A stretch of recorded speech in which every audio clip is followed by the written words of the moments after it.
Elder Casey Eagle Speaker once said, "It is not knowledge if you don't share it."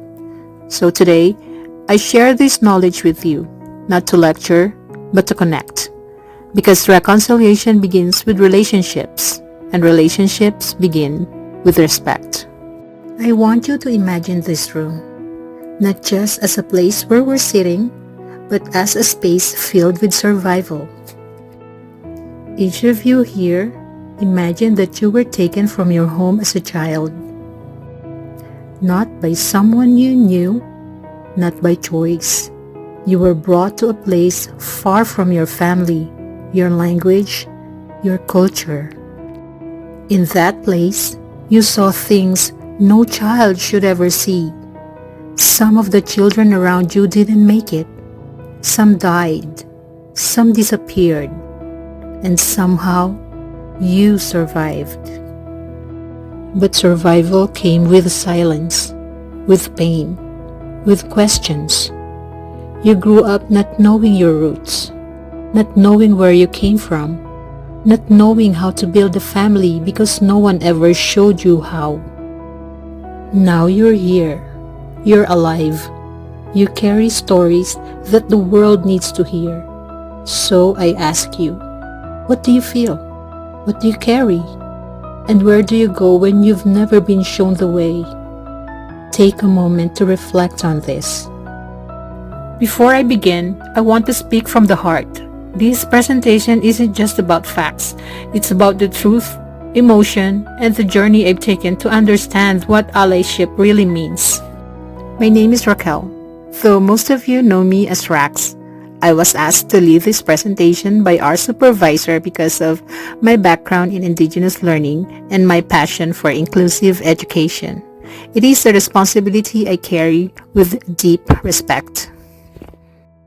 As an early childhood educator and a Filipino immigrant, I came to Canada with hope and the desire to help children grow. But I quickly learned that education isn't always fair. It can lift people up or leave them out. When someone says that learning about Indigenous history is a waste of time, it's not just a careless comment. It's a painful reminder on how deeply misunderstood Indigenous people still are. And that's exactly why this conversation matters. This presentation is my response to that moment.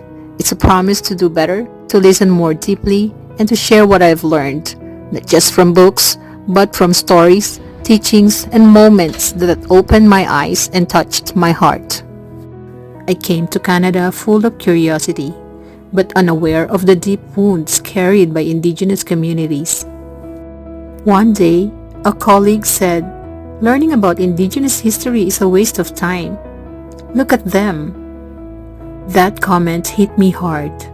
It reflected a dangerous misunderstanding, judging the present without knowing the past. It reminded me that many people see symptoms like poverty or addiction, but not the causes. They don't see the trauma of residential schools, the 60s coup, or the Indian Act. That's why education matters. Silence from Indigenous families isn't disengagement, it's a protection. In Indigenous culture, storytelling is sacred. Sharing can feel risky. As an ally, I've learned that respecting silence is a part of building trust. To respond to that comment, we need to understand the system that created it. Authorized in 1883, the residential school system was designed to kill the Indian in the child.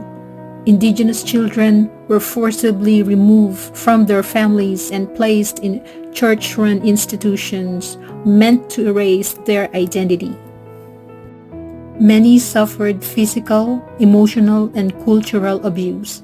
Many never came home. The trauma didn't end. It was passed down through generations. The goal was assimilation, but the cost was immeasurable, a legacy of intergenerational pain and loss. As the residential schools began to close, the 60s coup emerged. From the 1960s through the 1980s, Thousands of Indigenous children were taken from their families by provincial and federal social workers and placed in non-Indigenous homes, often outside Canada. Many lost their names, languages, and cultural connections, severing cultural ties. Still in effect today, all of these was made possible by the Indian Act, first passed in 1876. This legislation gave the Canadian government sweeping control over Indigenous lives, governing land, status, education, and cultural practices.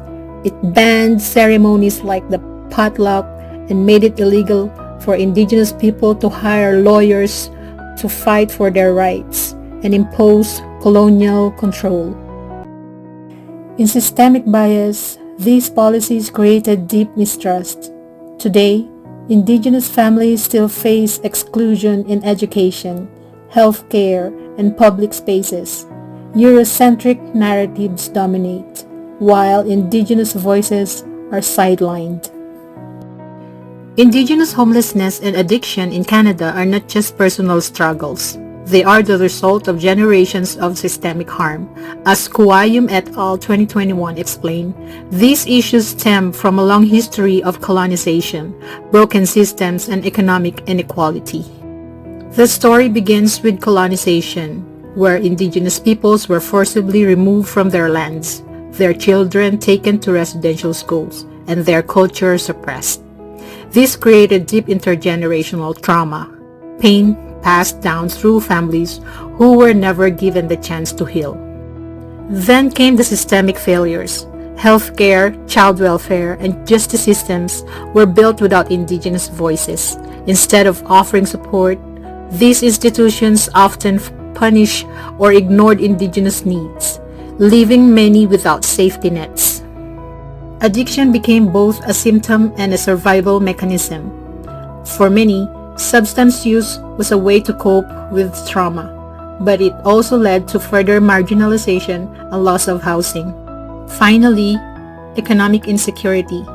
High housing costs, unemployment, and poverty hit Indigenous communities hardest. Without access to stable income and affordable housing, many were pushed into homelessness. This isn't just a crisis, it is a call to action. Understanding these root causes is the first step toward meaningful reconciliation and change. Colonization and systemic failures have caused disconnection from land, language, and community. Indigenous teachings, especially We Are All Related, offer a relational lens where education is not just about knowledge, but about nurturing respectful relationships with elders, land, and stories.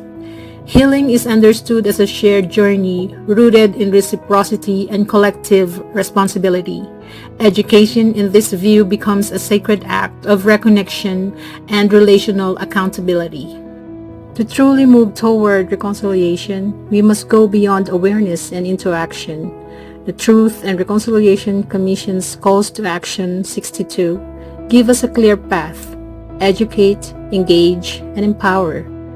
Every one of us can contribute by learning the true history, challenging stereotypes, and creating space for Indigenous voices in our workplaces and communities. Let's commit to sharing knowledge.